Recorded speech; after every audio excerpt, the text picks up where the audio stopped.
Hello, everyone, and welcome back to another episode of JD's NASCAR and Sports Podcast. It is finally Daytona 500 time. Daytona 500 being on Sunday. I hope you all are as ready for NASCAR to be back as I am. On this episode, gonna recap the Clash at the Coliseum. Seemed like it was forever ago, but just gonna go over a few notes with it. And then most of the episode is going to be focused on previewing the Great American Race.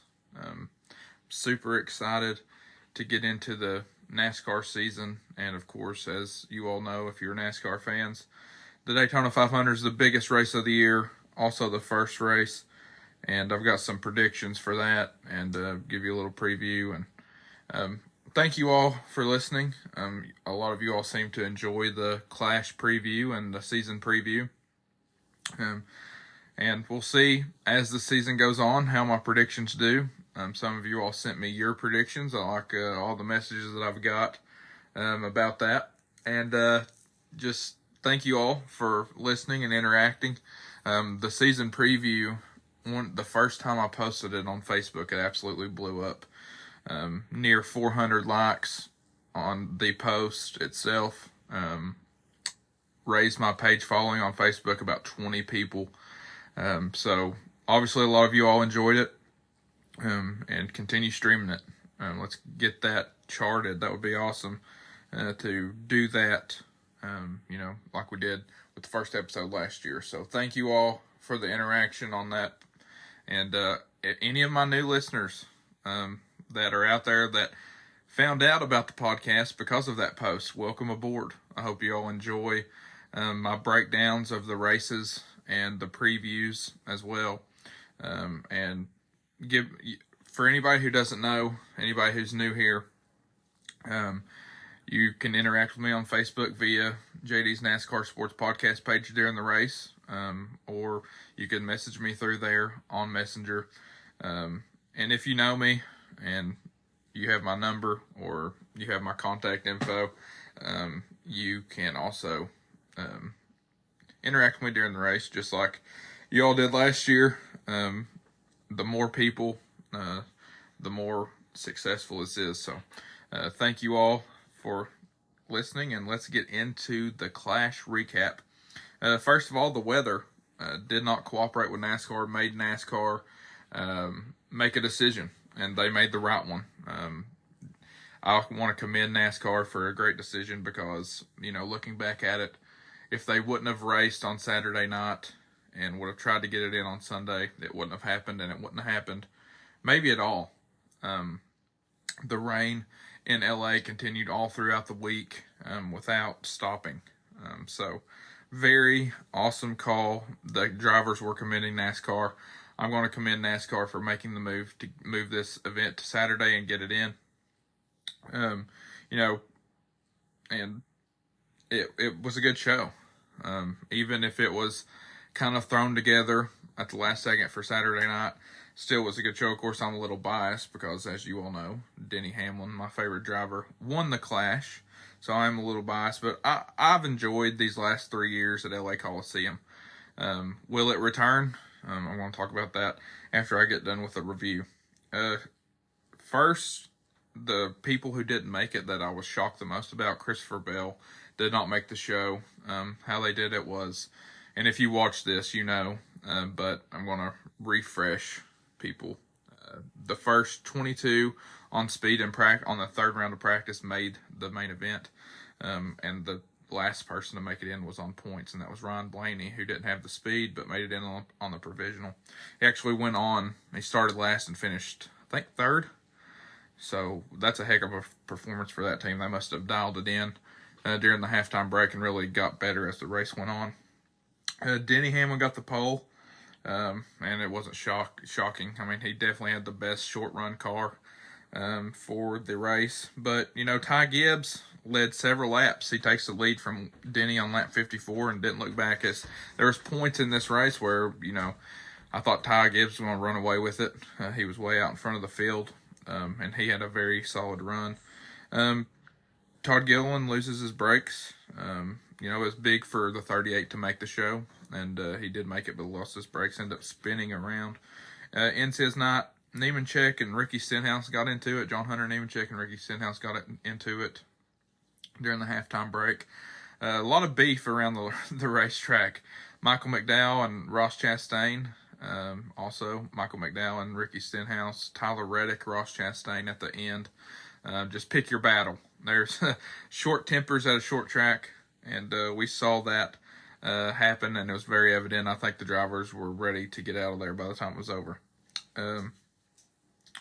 Joey Logano had the lead at the halfway break. Kyle Busch second. As you all know, I picked Kyle Busch to win this thing. He ended up finishing second. But, you know, Logano leads halfway in. Bowman sent it into Tyler Reddick, which then hits Bubba, spins him around. Reddick gets the penalty with, you know, I think it was like 15 to go or something like that for going before and then trying to pass low. So he gets sent to the back.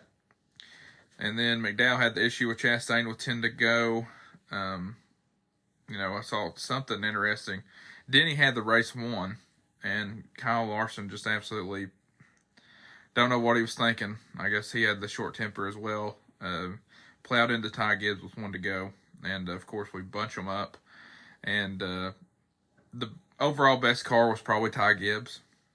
But on the short run, especially with the lead, Denny restarts and gets away with the win. So, quick recap on the Clash. I know, you know, it's over a week gone, but I wanted to focus more on the Daytona 500 because I know that's what you all want to hear about.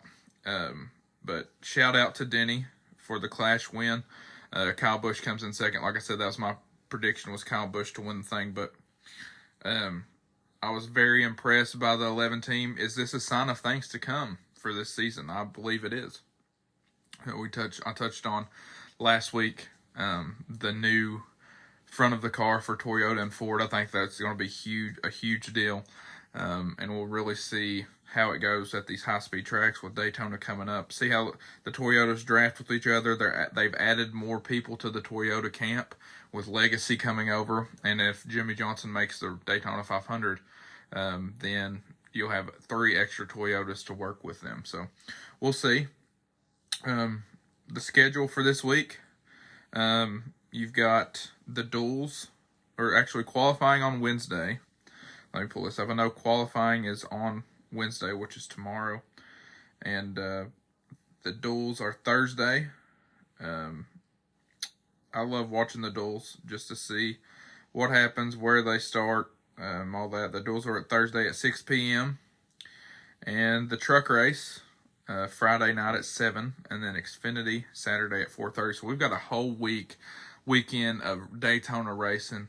It's going to be a good time. And while we're talking about trucks and Xfinity, I wanted to take a moment. I was wrapped up in the season preview last week, but I want to shout out to my friend and good buddy. You know, we made friends through iRacing last year, and he's done great things in the sport since then, before then, and continues to. I want to just say congratulations, and I'm so proud of the guy.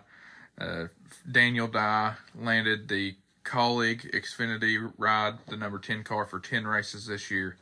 And starting off at Daytona, I really hope the rain holds off for qualifying for the Xfinity Series so he can get in there and compete. And if he does, he's got a very good chance for a very solid run in that number 10 Colleague car. Expect good things out of Daniel Dye in the Xfinity Series, and this is his second year in the Truck Series. You know, he could potentially get a super speedway win and be in the playoffs. He ran top 5 at Talladega last year at the end of the year, and I've got high hopes for the number 43 as well in the Truck Series. So shout out to Daniel. Thought that was big news.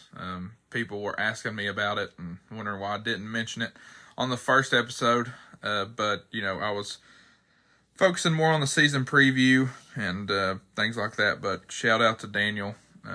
Huge opportunity for him to expand on his NASCAR career. So cheer on the number 10 Collie car and the number 43 truck in the Daytona 500 for the Truck Series and the Xfinity. So everybody will be watching around here, and this household will be cheering for him.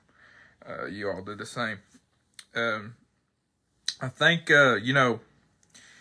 now on to the Daytona 500. I think this is going to be a very good race. Last year was all right, but, we saw the last race of the season last year at Daytona, the regular season, be a very good 3-wide race the whole way. I think this has got potential to be that as well. It's the Daytona 500, man. It's the best day in NASCAR of the year, in my opinion. So I'm ready to strap in and watch this. 500 miles at Daytona, it got to seem like forever for these drivers, but to win it puts you in a whole nother category. Denny Hamlin has won 3. For him to win 4 would be insane. And the odds-on favorite to win the Daytona 500 is Ryan Blaney, opened at 9-1 odds. Denny second with 11-1. Chase Elliott 11-1. Brad Keselowski 11-1. Chris Buescher 11-1. So those are your main favorites.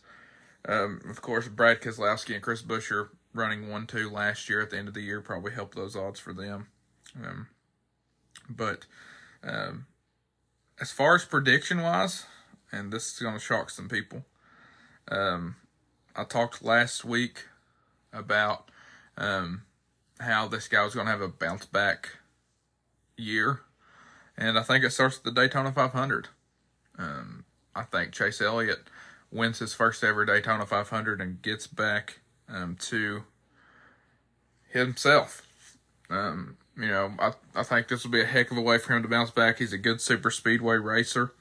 With the bad year last year, I think he gets in and wins the thing.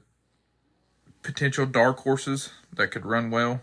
I like Eric Jones as a dark horse. He's definitely a long shot, but he always runs well at these super speedways. I like Ty Gibbs. Ty Gibbs runs well at super speedways. Corey LaJoie is another guy I would watch out for. Seems like Spire is up in their game. They did last year. Corey loves these super speedways, but then you really got to look out for him next week at Atlanta. But I think he's a sleeper for the Daytona 500 as well. Those are some guys that I'm looking at that could potentially win. But I'm ultimately picking Chase Elliott and Hendrick to get back into victory lane. As far as the pole goes, I expect Alex Bowman to win the pole again this year. He won it massively last year. So I think Alex Bowman starts on the pole. Is it all Hendrick front row? Probably. I mean, it usually is. But it would not shock me if the RFK cars, one of them ended up on the front row with Alex Bowman. But, the duels, you race to determine your starting spot besides the front row. Those are always fun to watch. And like I said, those are on Thursday night. The weather looks good up until Saturday and Sunday as of right now, which is absolutely NASCAR's luck. Let's hope that the rain holds off and they can get this race in like when it's scheduled to. Daytona. You never know with Daytona, but you look at the forecast this week and it's clear all week long until NASCAR comes to town. So that's not ideal, but hopefully Mother Nature will hold off and let us get this race in on time. I'm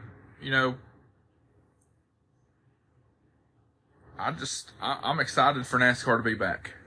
I thought the Full Speed, I finished Full Speed on Netflix, by the way, the Netflix show, which spent a lot of time in the Netflix top 10 for shows in the United States, which was huge. A lot of people, I saw a lot of new fans convert to NASCAR, that hadn't watched it before, saying that they're going to watch it now because of that show, and that's exactly what NASCAR wanted, and they succeeded in that. To that point, I mean, they did exactly what they wanted to do.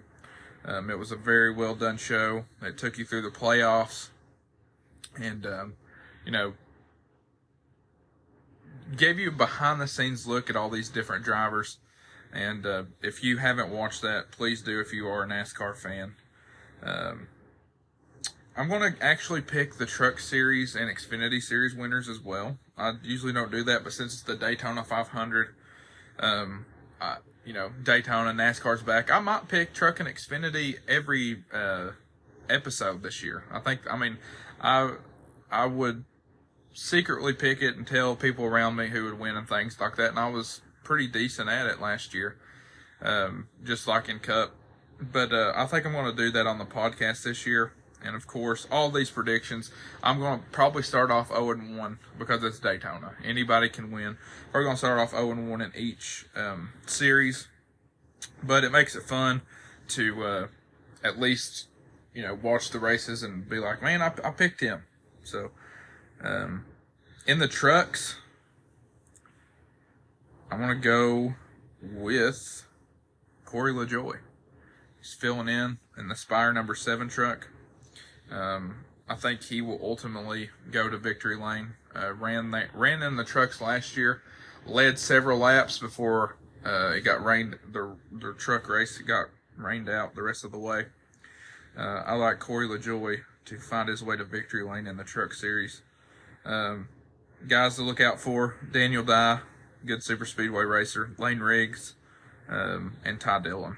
Those would be my other guys that I would watch, see what they could do. Ty Dillon, of course, taking over for Matty D in that 25 truck for Rackley War Racing. So I think all these races will be entertaining. The trucks could get long and drew out, but I like them to all be entertaining. As far as Xfinity, the obvious pick is Austin Hill because he owns the super speedways. But if you're looking at other guys, I can't just pick the odds-on favorite.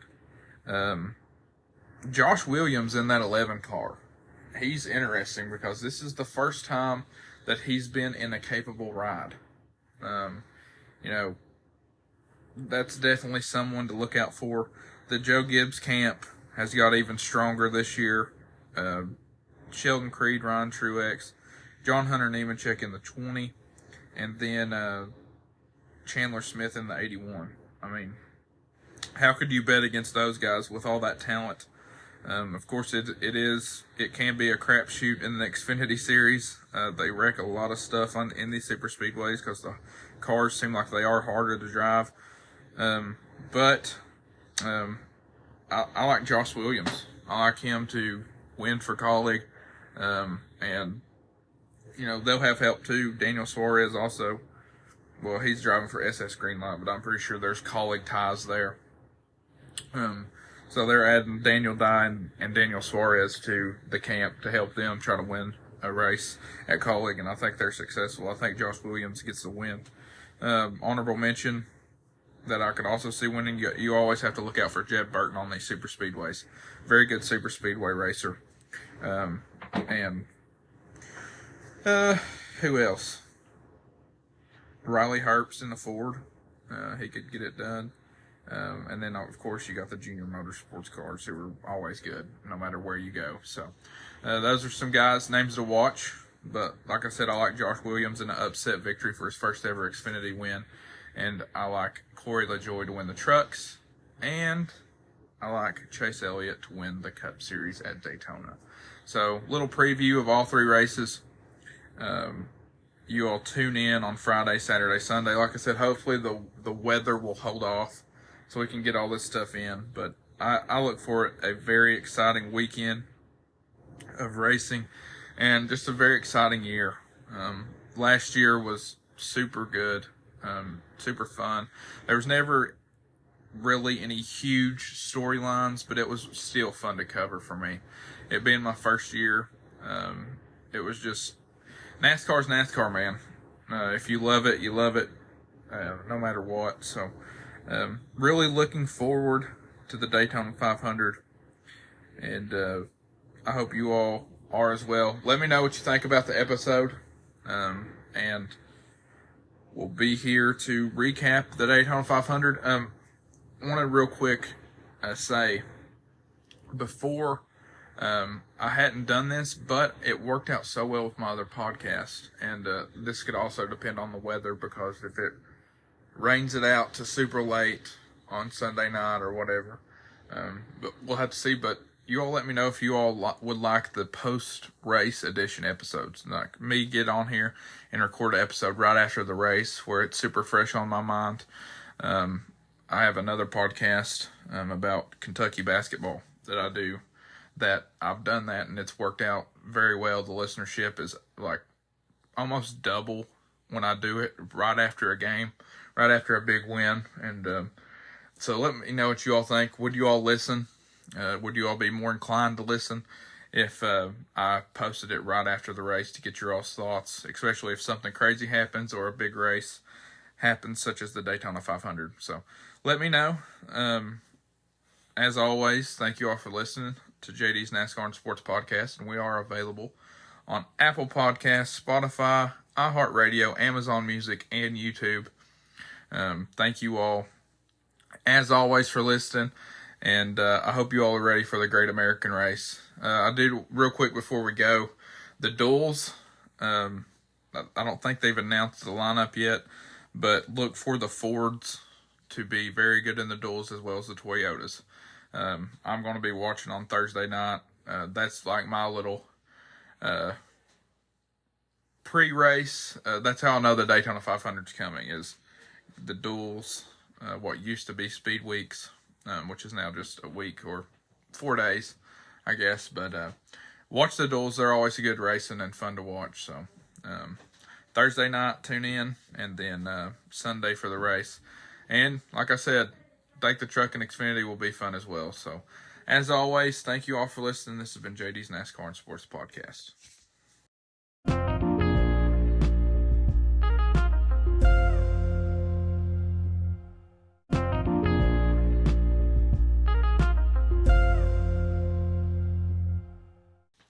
Before we go, sorry, I totally forgot about this part.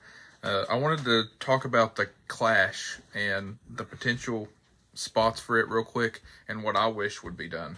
There's rumors going around, and Jeff Gluck and Jordan Bianchi of The Athletic basically confirmed that the Clash is not going back to LA in 2025. So do you lose that market completely? What do you do to get that market back in, or what do you do as far as the Clash is concerned? The most popular thing seems to be go back to Daytona. I'm actually of a different camp, to be honest with you. Especially with 2 super speedways opening the regular season, I think it would get drawn out. I think people would get bored by that second week if you have a whole week of racing, super speedway racing before that. I'm of the opinion, I've got 2 different ones. My first one is have it at Charlotte. The team, if you're at, the mile and a half at Charlotte. If you're not going to have 2 mile-and-a-half dates during the season. I think that's the obvious answer. Great racing. It's super close for the teams, not a hassle to the teams. And you could bring that second mile-and-a-half date back, see how it goes. Which it would be awesome, because the racing at Charlotte has been awesome with this next-gen car. So that's my number one option. Number 2, I look at tracks around Daytona, and I see New Smyrna, a short track that could, definitely would have to have infrastructure upgrades, but they did it with North Wilkesboro. Could NASCAR go put money into a place like that? So I'll say local short tracks around the Daytona area or around the Charlotte area would be number 2 for me. But number 1, I'm going Charlotte. And this is all if the Clash at the Coliseum isn't coming back, which I've heard it's not. I think it ran its course. It was awesome the first couple years. I enjoyed it this year. But, the NASCAR community is ready to move on, and I understand that. So, you all let me know what you think about that. I think number 1 would be Charlotte for me. So that's my opinion. Like I said, y'all let me know what you think, and I just wanted to get this in here real quick before we ended the episode. Thank you all for listening, and I'll hear from you all next week.